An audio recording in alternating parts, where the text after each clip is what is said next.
नमस्कार and welcome to career vision. 12th के बाद करियर कैसा हो अपने बच्चे के लिए ये सिलेक्ट करने का अधिकार उस बच्चे के साथ उसके पेरेंट्स का भी है, लेकिन अपने बच्चे की चॉइस को देखते हुए उसके लिए बेस्ट करियर ऑप्शन कैसे सिलेक्ट किया जाए, इसी विषय पर हम बात करते हैं हमारे इस कार्यक्रम करियर विजन में। और इस चर्चा के लिए हमने आज भी आमंत्रित किया है विजन ग्रुप ऑफ इंस्टीट्यूशंस के एक्सपर्ट को। Sir, welcome to our programme. और जैसे कि अभी तक हमने डिस्कस किया है कि अलग अलग स्ट्रीम्स जो हैं, जैसे साइंस है, कॉमर्स है, आर्ट्स है, एमसीवीसी है, इन सारी स्ट्रीम्स के लिए क्या करियर ऑप्शंस हो सकते हैं।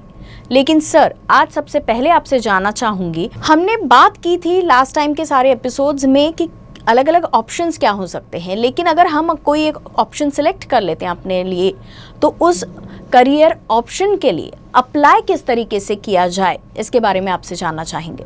जब कभी हम एजुकेशन के लिए रेगुलर कॉलेजेस में जब हम अप्लाई करते हैं तो उसका एक प्रोसीजर होता है। 10th स्टैंडर्ड के बाद या 12th स्टैंडर्ड के बाद, मतलब जूनियर कॉलेज के लिए लीजिए या हायर एजुकेशन के लिए लीजिए, दोनों के लिए अप्लाई करने का एक तरीका होता है कि ऑनलाइन एप्लीकेशन भरो, फिर उसके बाद में आपने जो भी एग्ज़ाम्स दिए उसके डिटेल्स उन्हें सबमिट करो, फिर उसके बाद उसका वेरिफिकेशन होगा, फिर वेरिफिकेशन होने के बाद एक लिस्ट लगेगी, पहली लिस्ट, दूसरी लिस्ट, फिर आपको जाके वहाँ पे एडमिशन लेनी है, कंफर्म करनी है। लिस्ट जब लगेगी तब पता चलेगा कि भाई हमें पर्टिकुलर जो स्ट्रीम हमें चाहिए थे वो मिली है या नहीं मिली है, हमें वेट करना है, प्रोविजनल एडमिशन लेना है, एडमिशन कंफर्म करना है। तो ये जो एक प्रोसीजर है जिसकी एक आदत हमें लग चुकी है और जिसके बारे में क्लियरिटी भी नहीं है। मैं जब बात कर रहा हूँ क्लियरिटी की, तो इसका मतलब ये नहीं है कि किसी को पता नहीं है, लेकिन अगर हम थोड़ा सा अगर एक सर्वे करें, जितने बच्चों से मैं भी बात करता हूँ, जो मेरे टच में जो है स्टूडेंट्स या इंस्टीट्यूशन, जब मैं वहाँ पे जाता हूँ देखता हूँ तो बहुत सारे बच्चे होते हैं इस प्रोसीजर का हिस्सा तो बन जाते हैं, लेकिन ये प्रोसीजर पूरी तरह से उन्हें समझ में नहीं आती है।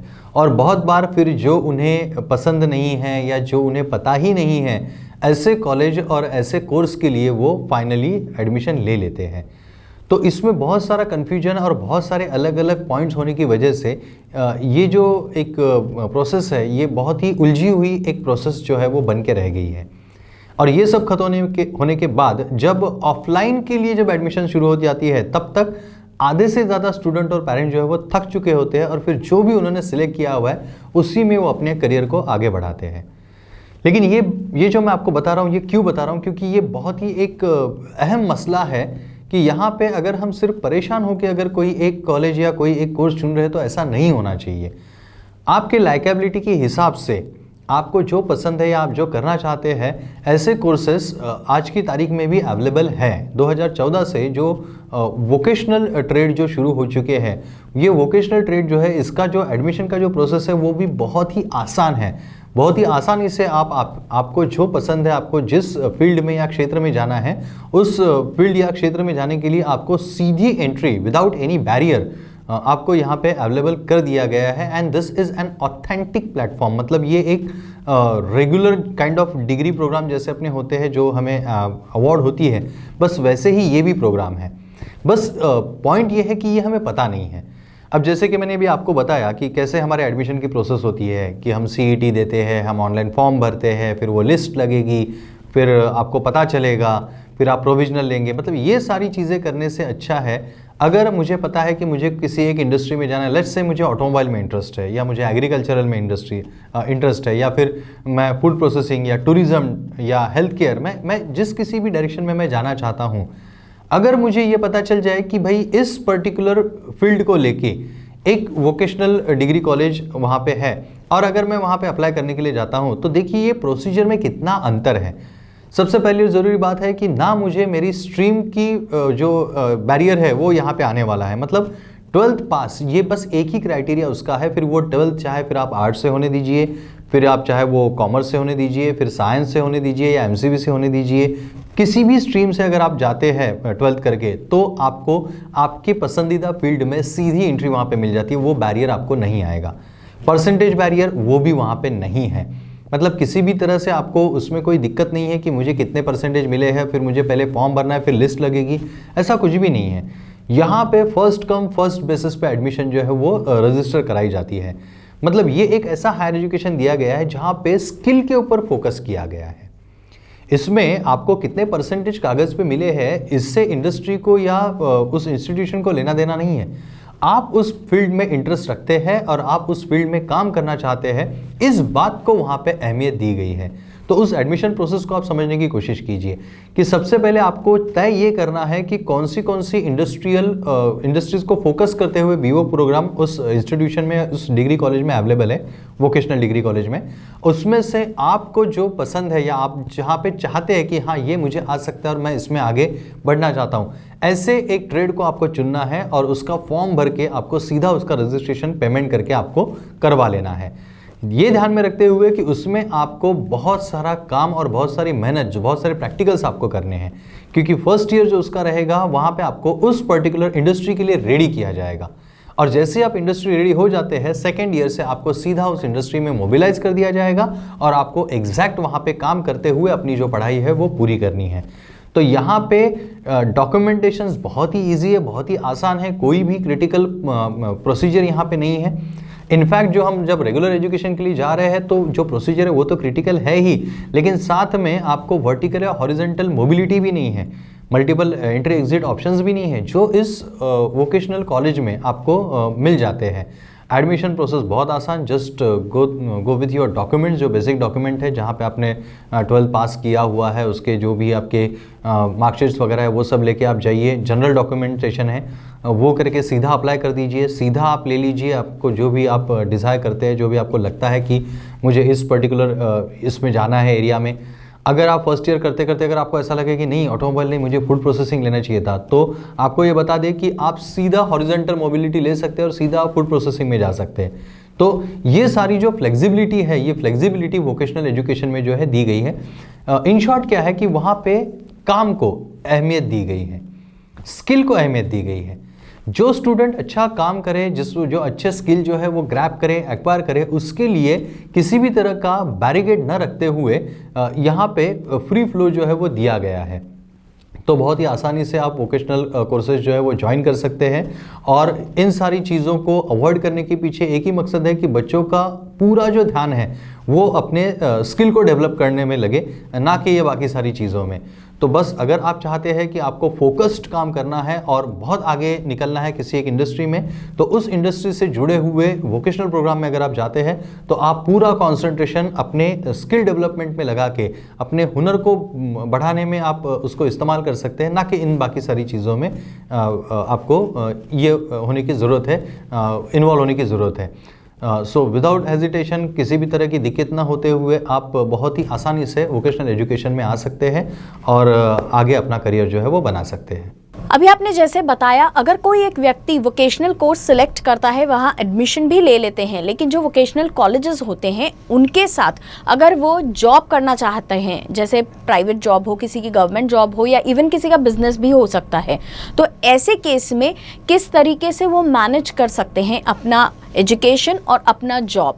बैचलर्स ऑफ वोकेशनल बीवो ये जो कोर्स है, इसकी ब्यूटी ये है कि चाहे आप प्राइवेट जॉब के लिए आगे की तरफ पढ़े अपने करियर में, या फिर गवर्नमेंट के लिए आप ट्राई करना चाहें, या फिर आप आपका खुद का बिजनेस करना चाहें, तीनों के लिए ये डिग्री, ये जो प्रोग्राम है, ये बहुत ही बेहतरीन अपॉर्चुनिटीज़ लाता है। देखिए, हम स्टेप वाइज जाएंगे। जहाँ तक प्राइवेट जॉब का सवाल है, आप खुद सोच के बताइए कि जहाँ पे इंडस्ट्री ही कैंपस है, बीवो की खास बात यह है कि उसका केवल फर्स्ट ईयर जो है वो अपने इंस्टीट्यूशन में आपको गुजारना होता है, और वो भी किस लिए, with the 70% and more practical to get a industry ready. Industry ready होने के लिए ही आपको वहाँ पे सिखाया जाता है, हैंड्स ऑन प्रैक्टिकल्स आपको सीधे दिए जाते हैं, और उसके बाद आप सीधा सेकेंड ईयर से मोबिलाइज हो जाते हैं अपने रिस्पेक्टिव इंडस्ट्री में। तो जहाँ पे आपको आपका एजुकेशन ख़त्म होने से पहले, आपके एजुकेशन के दौरान ही इंडस्ट्री में, एक्चुअल इंडस्ट्री के साथ काम करने का अनुभव जो है वो प्राप्त होता है। तो आप सोचिए कि प्राइवेट जॉब अपॉर्चुनिटीज़ आपको सीधे सीधे अवेलेबल वहाँ पे हो जाती है। मतलब अगर कोई एडवर्टाइजमेंट निकलती है किसी इंडस्ट्री की, अगर कोई एडवर्टाइजमेंट आ गई इंटरव्यू के लिए अगर आप गए, तो आप सोचिए कि जो अदर एजुकेशन करके अदर डिग्रीज लेके जो स्टूडेंट आएंगे उन्हें ये बताना पड़ेगा कि भाई हमें इतने परसेंटेज मिले, हमने ये किया और हम आपके साथ काम करना चाहते हैं, बस हमें बता दो कि काम क्या करना है। और वहीं पे एक बीवोक क्वालिफाई जो स्टूडेंट रहेगा वो ये बताएगा कि भाई मैंने 10th और 12th करने के बाद मैं बीवोक ज्वाइन किया था और पिछले 2 साल में मैंने यहाँ पे ये ट्रेनिंग ली है, जिसके सर्टिफिकेट भी उसके साथ रहेंगे कि मैंने इसी काम के रिलेटेड इस कंपनी में ये एक्सपीरियंस मैंने लिया हुआ है। बिकॉज ये जो ट्रेनिंग है 2 साल का जो इंडस्ट्री में ट्रेनिंग जो होता है बीवोक के कोर्स के दौरान, ये एज ए एक्सपीरियंस काउंट होता है। तो आप सोचिए जिसे एक्सपीरियंस है वाइल लर्निंग, उसके लिए जॉब अपॉर्चुनिटी जो है वो ऑब्वियसली बहुत ज़्यादा होगी। तो प्राइवेट जॉब के लिए कोई चिंता करने की ज़रूरत तो इन स्टूडेंट्स को है ही नहीं। यहाँ तक तो मैं ये भी बता दूं कि अगर आप ट्रेनिंग के दौरान जिस भी इंडस्ट्री में काम कर रहे हैं, जहाँ पे भी काम कर रहे हैं, इतना अच्छा काम कीजिए कि शायद आपको आपका एजुकेशन कंप्लीट होने से पहले वो कंपनी ऑफर लेटर आपके हाथ में दे दे कि भाई आप हमारे साथ ही जुड़े रहिए after completing your education also. क्योंकि देखिए किसी भी इंडस्ट्री को अच्छा काम करने वाले लोगों की ज़रूरत हमेशा से है। तो ऑब्वियसली अगर आप अच्छा काम करेंगे तो आपको कहीं और जॉब ढूंढने की ज़रूरत नहीं है। और किसी इंटरव्यू में एक 10 या 15 मिनट में आप अपने आप को क्या प्रूव करोगे, जितना समय आपको वहाँ पे ट्रेनिंग में मिलेगा उसमें आप अपने आप को ज़्यादा प्रूव जो है वो कर सकते हैं। तो private job I think BVoc में बहुत ज़्यादा स्कोप है। रहा सवाल गवर्नमेंट जॉब का, तो बीवोक का जो सर्टिफिकेशन है, जो यूनिवर्सिटी के थ्रू जो सर्टिफिकेशन होता है वो यूजीसी अप्रूव्ड होने की वजह से, यूजीसी रिकॉग्नाइज्ड होने की वजह से वो कंप्लीट ग्रेजुएशन है। तो जहाँ तक अपने देश का सवाल है, यूपीएससी एमपीएससी जैसी जो कॉम्पिटिटिव स्टाफ सिलेक्शन की जो एग्ज़ाम होती है, जिसे एक अलग दर्जे पे हम देखते हैं, जिसका एक अलग दर्जा है, एक अलग लेवल उसका है, उस एग्ज़ाम के लिए हर कोई ग्रेजुएट एक ना एक बार ट्राई करना चाहता है। तो मैं आपको बता दूं कि बीवोक जो है वो उस एलिजिबिलिटी क्राइटेरिया में ज़रूर है। बीवोक क्वालिफाइड स्टूडेंट ज़रूर एमपीएससी और यूपीएससी के एग्ज़ाम जो है वो दे सकते हैं। और अगर आप उसे क्रैक करते हैं, अच्छे परसेंटेज में अगर आप लाते हैं, तो आपको गवर्नमेंट में स्टाफ सिलेक्शन में जो भी कैटेगरी में वहाँ पे जो भर्ती चल रही है या जो एडवर्टाइजमेंट निकला हुआ है, आपको वहाँ पे फेयर चांस ज़रूर मिलेगा। मतलब आप कॉम्पिटिटिव एग्ज़ाम दे सकते हैं, उसमें कोई दिक्कत नहीं है।